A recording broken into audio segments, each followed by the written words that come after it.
Yoriichi Sugikuni adalah karakter terkuat sepanjang sejarah dalam serial Kimetsu no Yaiba atau Demon Slayer.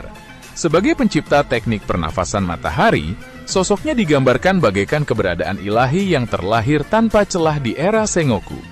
Bakat lahir dan kemampuan God Tier, Yoriichi terlahir langsung dengan tanda pemburu iblis di dahinya. Berbeda dari pemburu lain yang mati muda karena tanda ini, Yoriichi hidup hingga usianya mendekati 85 tahun. Sejak kecil, ia bisa melihat menembus tubuh makhluk hidup, mengamati aliran darah, otot, dan organ secara real-time untuk memprediksi gerakan musuh.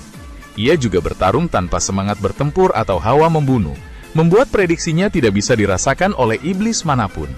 Pernafasan matahari adalah induk dari segala teknik pernafasan.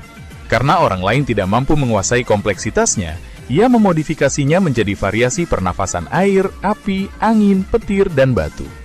Masa kecilnya Yoriichi dianggap tidak bisa bicara hingga umur 7 tahun. Namun saat pertama kali memegang pedang kayu, ia langsung mengalahkan instruktur pedang terlatih hanya dalam 4 serangan tanpa pernah belajar bertarung sebelumnya.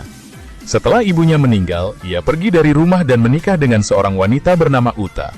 Naas, istri dan calon anaknya dibantai oleh iblis saat ia pergi mencari bidan, memicu keputusannya untuk bergabung dengan Demon Slayer Corps. Yoriichi berhadapan langsung dengan Muzan dan mengalahkannya hanya dalam hitungan detik menggunakan bentuk ke-13 pernafasan matahari.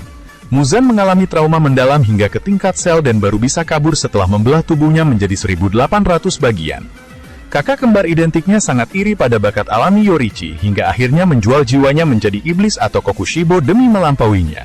Di usia tuanya yang ringkih, Yoriichi bertarung melawan Kokushibo dan hampir membunuhnya dalam sapu tebasan sebelum akhirnya meninggal karena usia tua di tengah pertarungan. Meskipun gagal mengalahkan Muzan sepenuhnya dan dikeluarkan dari Demon Slayer Corps, Yoriichi menitipkan anting Hanafuda dan memperagakan gerakan pernafasan matahari kepada sahabatnya Sumiyoshi Kamado. Gerakan tersebut diwariskan secara turun-temurun sebagai tarian Hinokami Kagura yang kelak digunakan oleh Tanjiro Kamado untuk menuntaskan takdir yang belum diselesaikan oleh Yoriichi.